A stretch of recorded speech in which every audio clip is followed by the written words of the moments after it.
I always knew my family saw me as a walking wallet. I just didn't think they'd forge my signature to steal my home.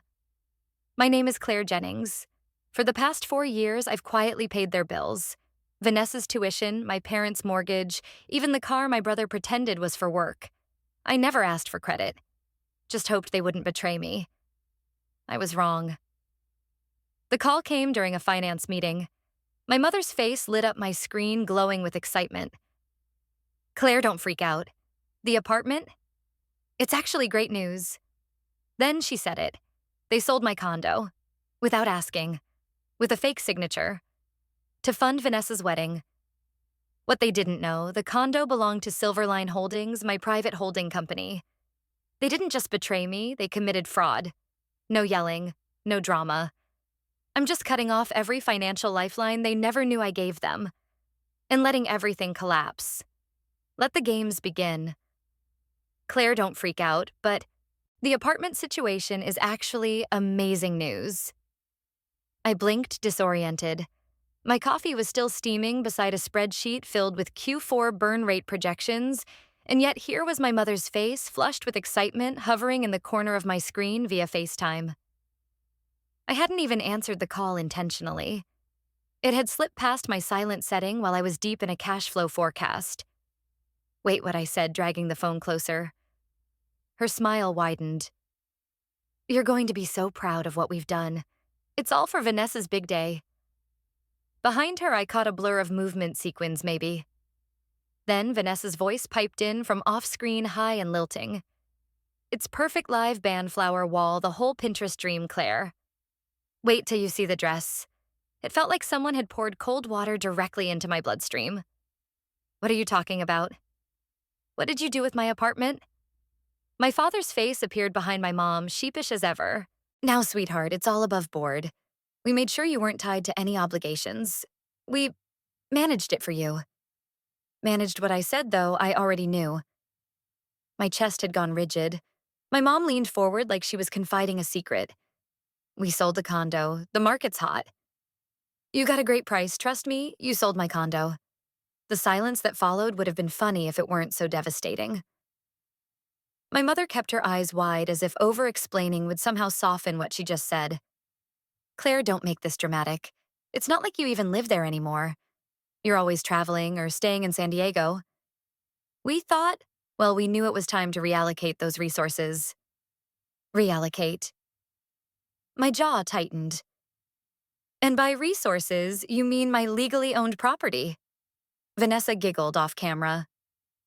You're going to love what we did with it. The Grand Crest Ballroom wasn't available at first, but Daddy pulled some strings. Oh, Jasmine should be texting you any second to confirm the flower wall. As if summoned by the sheer audacity of it all, my phone vibrated. Jasmine Lee. Just confirming details, Vanessa said. Claire approved the Grand Crest deposit. Want to verify linen palette before final invoice. I stared at the message. Then back at the trio on my screen. You forged my approval, I said flatly. Forged? My mother laughed nervously. No, honey, your name was already on the documents. We just expedited things. We know how busy you are. Expedited. My fingers moved on their own, launching my cloud drive and pulling up the deed folder I kept tucked beneath layers of password protection. There it was. Jennings, property sale, Oak Tea 23 top PDF. The moment I opened it, I felt the bottom drop out of my stomach. There was my name, my signature, even the notary stamp I'd used for estate documents last year. But it wasn't me. The pen pressure was wrong, the timestamp impossible, my identity stolen with a flourish of pen and entitlement. They hadn't just betrayed me. They'd stolen from me in broad daylight under the banner of family. I looked back at their faces. My mother was fluffing her hair. My father checked his watch. Vanessa was already on another call, twirling in what looked like a sample gown. I muted the call. For a few seconds, I simply stared at my reflection in the blackened screen. Then I picked up the phone and scrolled until I found the name I needed. I dialed Naomi's number with a steady hand. They've done it, I whispered. They've really done it. Naomi, What happens when someone forges a signature on property owned by an LLC? They go to court, and possibly to jail. The words echoed across my living room, sharp and unsentimental. I had the lights dim, just the blue glow of my screen bouncing off the glass coffee table, illuminating the files that blanketed its surface. Legal contracts, bank statements, encrypted backups, my quiet war chest. I sat cross-legged on the floor, a chilled bottle of water sweating beside my laptop. From my 12th floor apartment in downtown Seattle, the skyline shimmered crystalline and untouchable. My parents had no idea I was even in town. Naomi's voice hummed in my earbuds, steady and razor sharp. Claire, you did everything right. The condo was transferred into Silverline Holdings 2 years ago. They didn't sell your property, they sold an asset the corporation owns. That's corporate fraud, not just a family feud. I leaned back against the couch, exhaling slowly. I never thought I'd have to weaponize my backup plan this way. Most people don't, she replied. That's why they lose. Silverline had started as a protective umbrella, a holding company I quietly formed after my first six-figure year. I wrapped my assets in it like silk around Steal the Condo, a trust-backed mutual fund, even a dormant domain for a business idea I never pursued. It wasn't just protection, it was separation. Do they even know Silverline exists? Naomi asked. Not unless they suddenly developed a hobby of reading Delaware business registries. She snorted. Then they're toast. I opened a folder labeled The Ledger. Years of data weighted inside line items tagged with initials, amounts, timestamps. I'd started logging everything when I realized helping my family meant hemorrhaging money. Rent assistance, tuition top-offs, Vanessa's emergency car repairs, Thomas's accidental gambling debt camouflaged behind Sunday family brunches, and you're so lucky to be doing well, sweetie. Naomi clicked her tongue. Jesus, Claire. You paid off her NYU loans, I did? And her backlogged therapy bills. Twice. Claire? I know. Silence. Then flat. This isn't about money anymore. It's about intent. They used your name without your consent on a property they didn't legally own. And now it's funding a wedding that looks like a Coachella pop-up. I smirked despite myself. The flower wall's $6,000. Naomi hissed through her teeth. I'm prepping an emergency injunction. If we file before they disperse the funds, we can freeze the proceeds from the sale. My phone buzzed with another message email this time. From Jasmine Lee. Hey, just circling back, are you still comfortable covering the band deposit tomorrow? Vanessa said you'd be wiring from your business account. Want to make sure I got that right. My jaw clenched. Forwarding you something. I muttered, attaching Jasmine's email with a note. Vanessa's still using my name. Now through my business accounts. Naomi made a noise that sounded like she'd bitten glass. This girl is either dumb or dangerously confident. Both. I returned to the ledger, adding Jasmine's email and Vanessa's past spa bookings to the recent activity tab. Linda's name came up again and again, credit card transactions tied to beauty clinics, a jeweler in Soho, and something labeled Mystic Bridal Detox Retreat. Vanessa had clearly found a way to blur mother-daughter finances until they were indistinguishable. Naomi broke the silence. Claire, yeah. You're going to bury them with this. Just stay focused. I am. A minute passed, then another. I was about to close the file when a new email arrived, subject line FWD, Grand Crest Venue Contract. Signed copy. It was from Jasmine. Attached was a PDF. I opened it. And there it was again, my name scrawled across the bottom of a venue contract. Elegant loops, correct spelling, even the little tale I'd started adding after law school. It looked like mine. But I hadn't signed it. Claire's inbox pings a forwarded contract Vanessa signed with the venue. Her signature is Claire's. I didn't yell. I didn't confront. I simply stopped paying their bills and let gravity do the rest. Rain slithered down the windows in messy trails, the kind that blurred city lights and erased outlines. I sat at my desk in silence, backlit by spreadsheets and old emails. My tea had gone cold hours ago, but I kept sipping it out of habit, some small ritual to make everything seem normal. I moved with intention. Methodical. Calm. One browser tab at a time, I opened payment portals and toggled settings. The auto payments for my parents' mortgage assistance paused. The tuition installment for Vanessa's second master's degree attempt canceled. The leased Audi that Thomas used for business networking flagged and frozen. I didn't announce anything. I didn't reply to their group thread about wedding updates or Vanessa's Instagram story captioned "Final floral mock-up thanks big sis." I let it all simmer. Let them wonder why the money stopped flowing, why the current of my invisible support had gone dry. Naomi called voice crisp even over the speaker. The bank confirmed the injunction. Funds from the condo sale are officially frozen.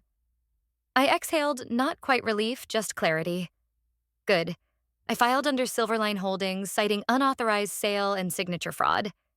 If they try to move anything now, it'll flag as tampering. Perfect. On screen, I finalized the ledger. Every line item, every emergency Venmo transfer, every credit card I'd co-signed under duress, marked with date amount and rationale. I stared at it like a portrait. 4 years of indulgence manipulation, emotional blackmail disguised as obligation. Jasmine's name popped up in my inbox. Again. Subject urgent, Grand Crest issue. Claire just got off the phone with the venue. They're threatening to cancel unless the deposit clears in 48 hours. Vanessa told me you'd handle it. Can you please confirm what's going on? I didn't reply. Instead, I opened a new message window. Typed out an email to my parents. Subject line, re-apartment sale. I wrote 3 paragraphs. Calm, clinical, no blame, just facts. Attach the ledger. Attach the injunction filing. I hovered over send for a long time, then clicked save draft. Another email landed, this time from Jasmine again. Subject Ethan. Hey, just FYI. Your sister's fiancé seems confused about the financial situation. I assumed you were in the loop. Maybe reach out to him before things get awkward? I stared at the name. Ethan.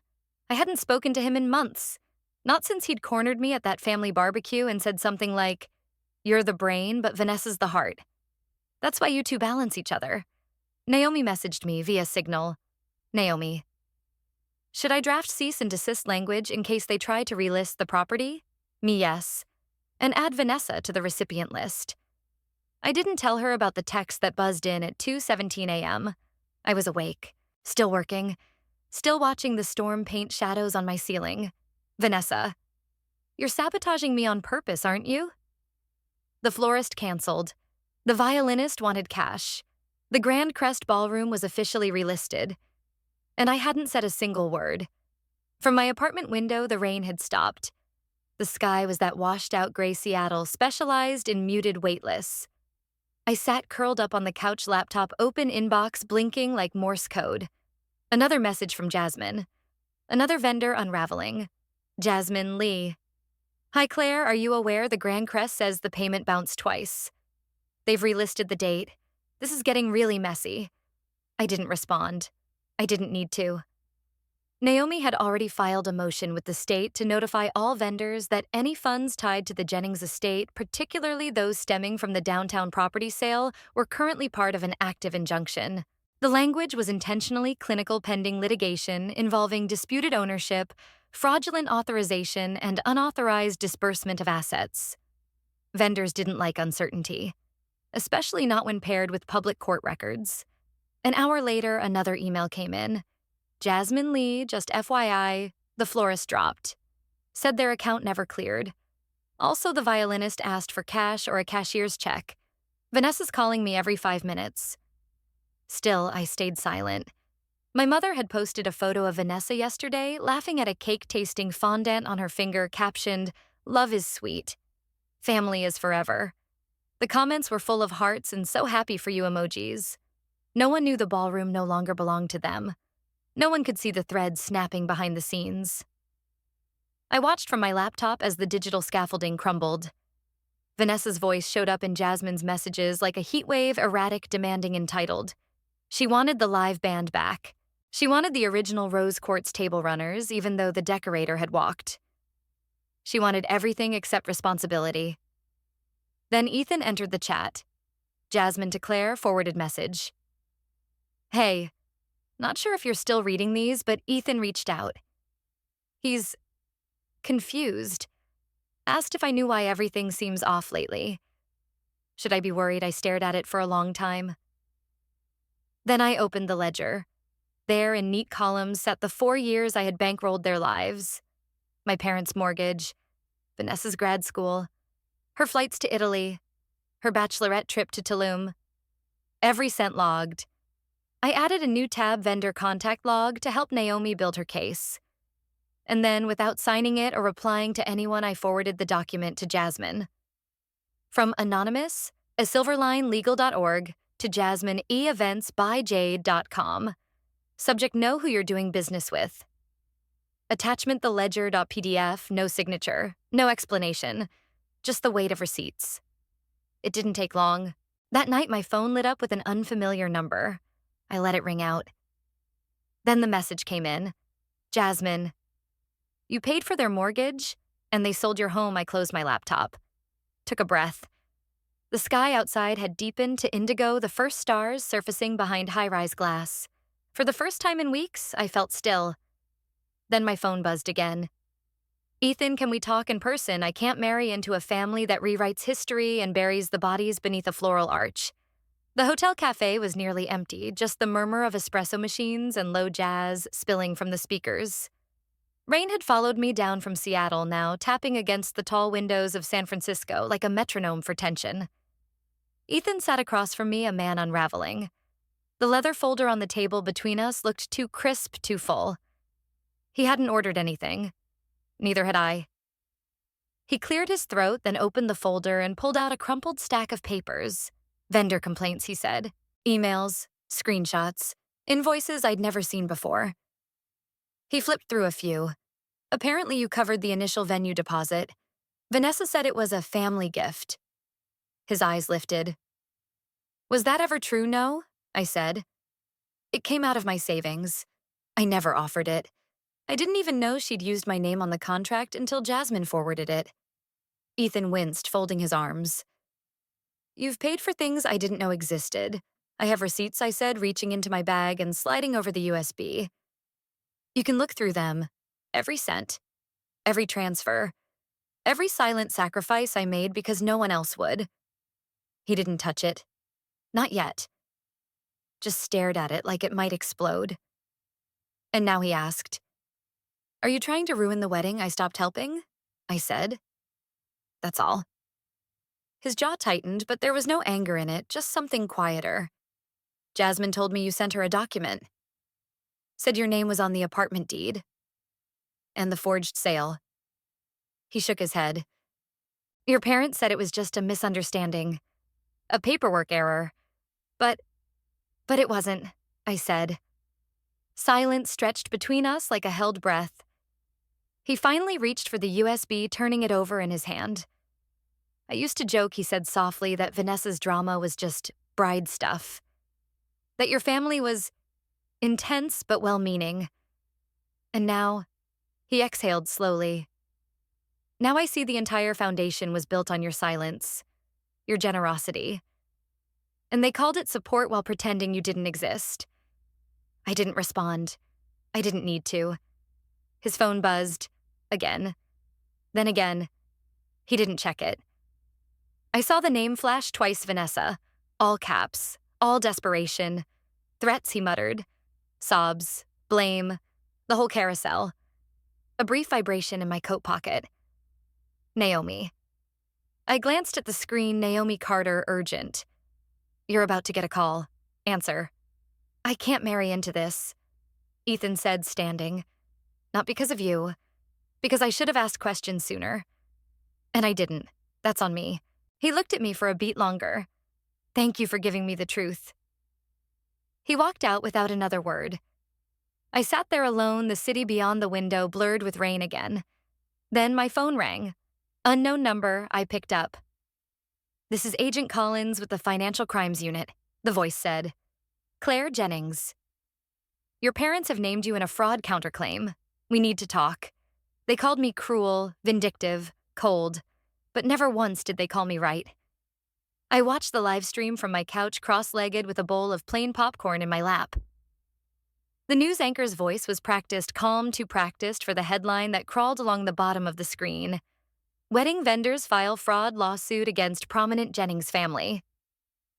Split-screen footage showed the courthouse steps and San Diego reporters crowding microphones, jostling someone holding up a sign that read, "Scamming sisters aren't a vibe."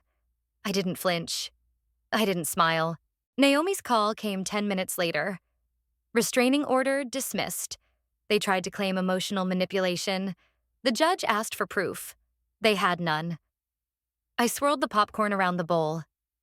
"So my hands are clean." "Spotless," she replied. "Even the financial crimes unit backed off once they realized you were the one who reported it in the first place." A small victory. Not satisfying, just clean. Later that day, Jasmine released her statement to the vendors. "I was unaware of the forged contracts, falsified authorizations, and misrepresented finances. I trusted the wrong people. I'm cooperating fully." Attached were screenshots, timestamps, and receipts.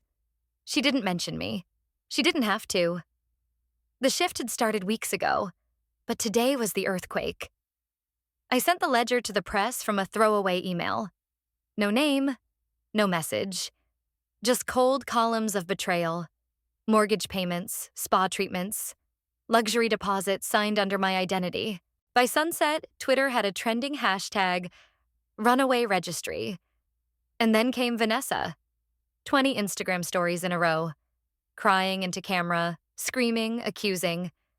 Her mascara streaks practically designed for meme format. She's always been jealous of me. She planned this for years. She's a psychopath who faked being nice while plotting revenge. The comments turned on her by story 5. "So, she paid for your apartment and you sold hers." "Sis, this isn't a plot twist. It's karma. Imagine being mad someone stopped funding your fraud." She deleted the entire story chain 2 hours later. My phone never rang. Not from her. Not from Ethan.